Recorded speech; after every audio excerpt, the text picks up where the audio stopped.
Hey guys, welcome back. So, as you can see from the title of this video, I am going to be talking all about the books that I have read so far in 2024.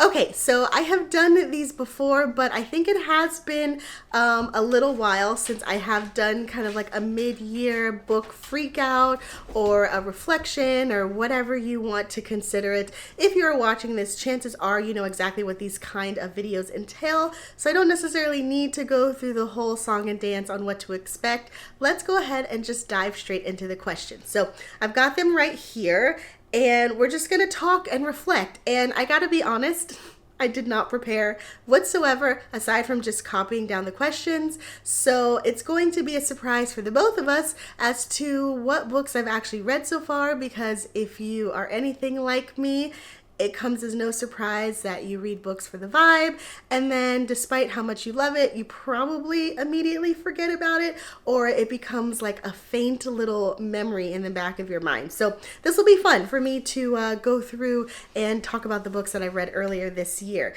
Let's start off with question number one, which is the best book you have read so far in 2024. Now, I gotta be honest, it seems like it should be a softball introductory to all of these, but it's almost like starting off with the hardest question, because I've got a few. I'm looking at my Goodreads here, and I've actually read some really strong 5-star books that I've actually remembered, despite just saying that I tend to forget all of the books. What's interesting is that when I was scrolling through my list, some of these books on here, I have a memory of thinking, wow, I read that this year in March. In my mind, I'm like, oh yeah, I read that last year. It was good. No, it was 3 months ago, but what is time? That is me talking all around circles before I answer this first question. So, my favorite book that I have read so far, I got a couple. We're going to cheat and name a few.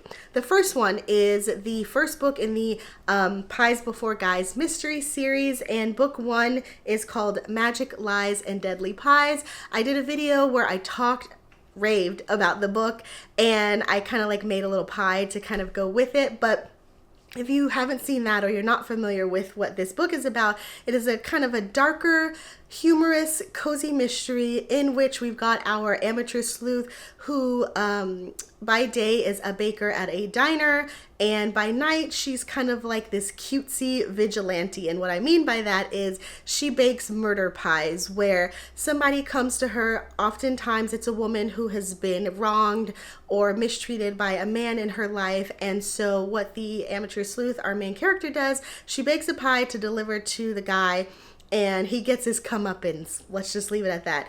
Love the book, love the audiobook. I read the second book, but the first book, it solidified it as my top ranking of the year so far. Another book that I absolutely adored that I actually just recently read is Ellie Alexander's The Body in the Bookstore. This is the first book in her brand new secret bookcase mystery series, and it was so good, you guys. And I was thinking about it, and I don't know if I liked it even more because I attended the Ashland Mystery Festival last year, which is kind of what this book is loosely based on, or if it's just that damn good. I'm gonna go with a mixture of both because Ellie's writing is fantastic, but this one is about a woman who is working at this Agatha Christie themed bookstore. Is it Agatha Christie? I think so. It's a themed bookstore, and she's trying to generate more business, and she decides to hold a mystery festival in her town where people will come, they'll, interact, play games, clues throughout the town. Everyone is kind of involved, and someone from her past that she went to high school or college with, I forget, she ends up being the murder victim, and so our sleuth has to, of course, solve that so that she can make sure that the reputation of this new mystery festival isn't tainted. But it was so good. If you love books, books about books, that's always my jam, and this one having that unique twist of being about a book festival, even better. Highly recommend. Book 2 is already out. Book 3 is coming out later, but we'll talk more about that later on. And lastly, this question is probably going to be the longest answers because, like I said, I've read so many good books, but I actually just finished it this weekend, and it's Just for the Summer by Abby Jimenez. You guys, this book was perfect. It was so perfect. And I had been seeing it kind of going around the bookish community for a while. And I really wanted kind of a beachy or summery rom-com. And this absolutely delivered. It is humorous, but it is also really poignant. It's kind of got some moments where you're tear jerking. The dialogue was just outstanding. It was my first book by Abby Jimenez, and I know she's really big in the romance community, but I'm sold. I'm already a fan. I'm like, okay, well, now I need to go back and look at her backlist. This book is about essentially, this man puts out kind of like a post on Reddit, and he says that he's kind of known as this good luck charm to women because every woman that he has dated, when they break up, that woman goes on to find her soulmate immediately after, so the next person that she dates. And he kind of puts this out into the internet, and another woman replies to his thread saying that she's got the same thing that happens to her, where all of her boyfriends, immediately after they break up, they go on to find their happily ever after. And so the two of these people decide to kind of date each other to cancel out their curse, or at the very least to find their next soulmate. And so the plan is for them to date, break up on purpose, so that the next person each of them dates ends up being the one. Well, I'm sure you could imagine what happens next. But guys, it's so good and I loved it so much. I read it on Kindle. I've already ordered a paperback version because I need a shelf trophy. Okay, that was a really long-winded question number 1, but like I said, I read a lot of really good books so far. The second question is best sequel you have read so far. And this one's pretty easy because, like I said, the Pies Before Guys mystery series by Misha Pop, absolutely fantastic. I went ahead and immediately read the second book right after I finished the first one, and book 2 was called A Good Day to Pie. And this one was obviously just as good as the first, but I loved the premise of this because it was kind of like a Great British Baking Show setting, whereas our main character enters a baking competition alongside other folks as well. Of course, somebody gets knocked off, but I love that whole behind-the-scenes baking show backdrop because I know there have been a couple of other books that I have read similar. I actually have a video all about, books that have that kind of vibe or setting if you're into it, so I totally suggest that you check it out. But that's main reason why I adored that one as a sequel. Okay, so number 3. A new release that you haven't read yet, but you want to. Oh boy, so I've got a few of those actually. So of course we've got the next book in the Ellie Alexander series. Well, let's back it up because Ellie's got a few books coming out this year. Good for her. But the one that I was talking about is Death at the Dinner Party, which is book 3 in her Secret Bookcase mystery series. This book comes out in September, which I'm super stoked about. She did a dual release for the first 2. This next one is coming out in September, and then she's got book 4 coming out right in the beginning of 2025. So she is feeding us. She's giving us what we need. I'm super stoked about it. I know that she's also got another book in the Bake Shop Mystery series coming out. Book 19 is called Sticks and Scones. That comes out in August, which I'm very excited about, though admittedly I'm probably not going to get to that one right away because I still need to catch up with this series. I think I'm about 3 books behind, mostly because I'm trying to savor them, and I know once I get caught up I'm gonna have to start waiting, and I hate to do that to myself. Okay, one last book that I am also super pumped about. It's called A Deck Stacked for Murder, and this one is by Alyssa Levine.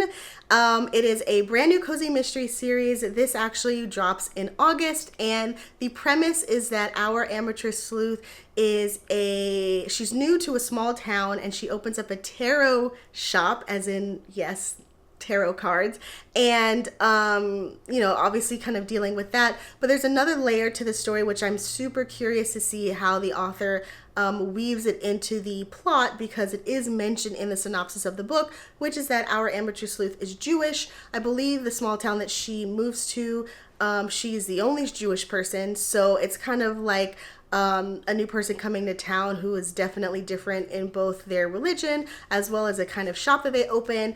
I like things that are mystical and paranormal. Not that those two are the same, but they kind of all loop into the same umbrella, so to speak. And so to have a cozy mystery relating to tarot, I'm very excited to read about. Okay, so we're gonna do a little bit of record scratching because I realize I switched the questions around.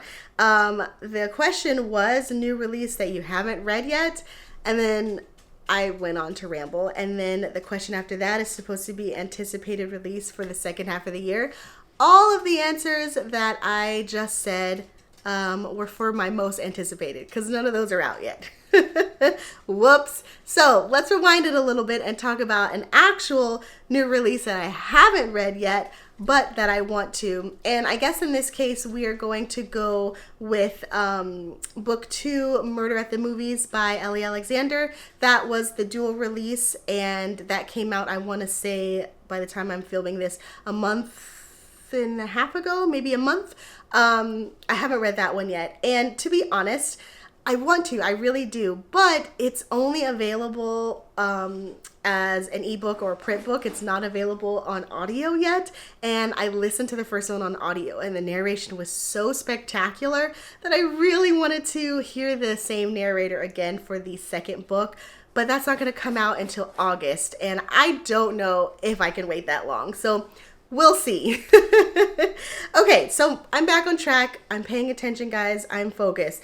Let's talk about the next question, which is, what is your biggest disappointment? Well, most disappointing books, obviously. I've got a lot of disappointments, but okay, that's actually a really good one. My most disappointing book, I would have to say... Okay, this one's actually really tough. I do have an answer, but I'm going to have to do a little bit of an explanation. So my most disappointing book is Charlotte Ills is Not a Detective. I know that I have talked about this on our podcast, Curl Up and Clue In. I may have talked about it in a video, but this is a cozy mystery about essentially what happens if, like, Harriet the Spy grew up. It is a woman. She's now in her 20s. She was famous or semi-famous when she was a kid for being kind of like a teen detective or a kid detective. And it's really just her grappling with like a quarter-year crisis kind of thing. And I would say that it was disappointing in the sense to where the characters, the main character, I didn't love her. Now, looking back, of course, I understand what the author was going for, but when you're reading the book, you know, especially, I guess, if you are a cozy mystery lover, you're in a particular frame of mind, and so I got frustrated oftentimes with the main character and her behavior because I thought that she was a little immature. She comes off a little immature, and kind of some of the things that she is thinking about, I'm like, okay, you're focused on the wrong thing, girlfriend. But that's not to say that the overall story wasn't interesting. I really loved her friends, the side characters, and I do have the next book, Charlotte Ills is Not a Teacher, where she goes back to her old school. I haven't read it yet. I do have an arc, but I would read it, and I think I would be less disappointed because I know how her character is supposed to be. But there is my beauty pageant diplomatic answer. Okay, so the next question is, which book was your biggest surprise? And that is a good one. And I would have to say, okay, so I would have to say my most surprising book it's called Dead to Rights. It's book 1 in the Mackenzie Owens mystery series by Jasmine Webb. She also wrote Aloha Alibi. She, for all intents and purposes, I'm pretty sure she's an indie author, indie cozy mystery author. I love this book. I was surprised mostly because there are a lot, and this is a benefit, there are a lot of indie cozy mysteries out there, but because there are so many, sometimes the quality is not up to standard with maybe more traditionally published books or just in general. And this was not that whatsoever. I was immediately hooked. I love this book so much, you guys, and it was surprising in the best kind of way. So this is essentially a cozy starring a woman who realizes, or she gets notified that she has inherited some a bookstore and a house in England. She lives in America by a father that she never knew. So she goes over there. She's ready to quit her job and like kind of live the millennial dream of like, oh, opening up a quaint little bookstore in the English countryside. But when she gets there, she realizes that the house that she was left is being shared with this old lady. She has no idea who she is. Well, turns out this old lady is her grandma that she never knew of. And the grandma didn't realize that she even had a granddaughter, no less that the granddaughter also owns half the house. And so the two of them are very at odds with each other because they have a lot in common. They're both smart mouthed, brazen, and it's so funny to watch them interact. And what ends up happening is that when the woman goes to kind of take a look at this bookstore that she's going to revamp, there's a dead body lying in the middle of it. So of course she needs to figure out what's what so that she can open up the bookstore and kind of settle into her new life. But guys, this book was so funny. I 1000% recommend it. It is on Kindle Unlimited, like I mentioned, and I want to say there's already a handful of books in the series, and to be honest, because this is a backlist, I don't know if the author is still coming out with more books, but I've already got book 2 queued up on my Kindle because I am so eager to see what happens next, because it doesn't end on a cliffhanger, like the main mystery is solved, but it ends kind of like almost mid-scene, and it definitely leaves you wanting to know what happens next. So there you go. Definitely a big surprise in the best kind of way. Okay. So, favorite new author, easy, I've already got 2. So Jasmine Webb, again, the book that I just mentioned, Dead to Rights, she also wrote Aloha Alibi, which is also on my Kindle, which I also need to get to, but her writing style is so quippy and funny and just real snappy, and I adore that. And of course, we've got Abby Jimenez. I've only read one book from each of these 2 authors, and they're already automatic favorites. So I will be going back and reading both of their backlists because I love both of them. One does cozy mysteries, the other does romance. Happy place for me. Okay, next we've got newest favorite character. Newest, because I read a lot of books that are part of series, so I can't really count those. I'm looking at my list here. I guess I would have to go with Annie. Annie is our amateur sleuth in Ellie Alexander's A Body in the Bookcase mystery series, and I like her because when I was reading, part of the reason why I liked this cozy so much is because it was very realistic to a degree, right? I liked that she was compassionate, but at the same time, she was not a pushover. I know sometimes in cozy mysteries, our amateur sleuth gets very Mary Sue with it, like just too easily forgiving or too, got the wool over their eyes and just like la la la, and it gets frustrating because if you got characters who are just outright rude and mean, you can only, give so much honey to that, right? But the way that Annie did it, and that was a mix of like dialogue as well as internal monologue. I really like her character, not to mention the fact that she works in a bookstore and she knows enough of the people in the community to have them rally around when she wants to involve their businesses in the book festival. She seems like somebody I would want to hang out with. And on top of that, she is different enough from the women in Ellie's other series. So like she's not like Sloane from the beer series. I'm drawing a blank on what it's called. And she's not like Jules from the Bake Shop Mystery series. Annie is her own person, and I absolutely love that. Okay, so next we have, book that made you cry. Oh man. Okay, so I think we actually have a couple of them. I did have some moments in Just for the Summer by Abby Jimenez. Don't get me wrong, it is a rom-com, but I think that's why when the emotionally impactful scenes came up, it was even more of a punch to the gut because you're not going into it thinking that you're gonna cry, and so you feel so much for these characters. And oh guys, this book was so good. I'm still coming down off of the high because it was the most recent book that I read and I'm still thinking about it. Okay, another one that kind of made me cry. Let's see, is that it? I think that's it. And I say that in the best kind of way. Oh, nope, I take that back. I did read the 13th book in the Bake Shop Mystery series called Mocha, She Wrote, and I did tear up on this one. Now, cozies don't often make me cry. In fact, I can probably only count on half of a hand how many times I've cried or teared up in cozies. But this being a series that I have read 13, well, more than that now, but I had read 12 previous books and I'm so emotionally invested in the characters.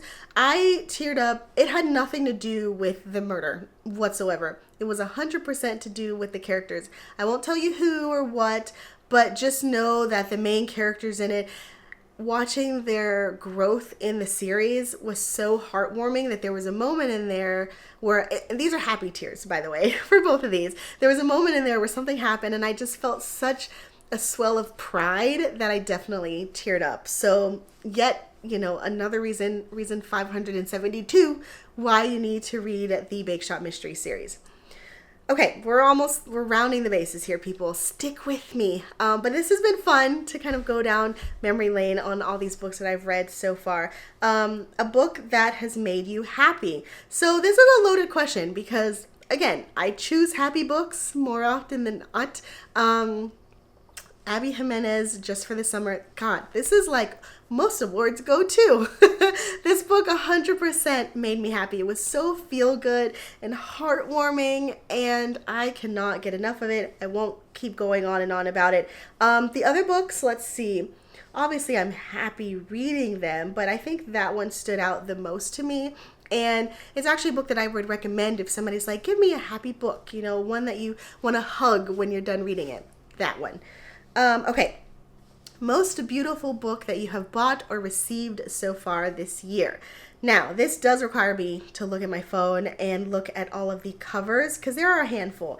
Again, no surprise, Abby Jimenez, Just for the Summer. That orange kind of painting look, orange sky, whatever, love. Like I said, I will be getting a physical copy of it because I love the book, but also the cover is amazing.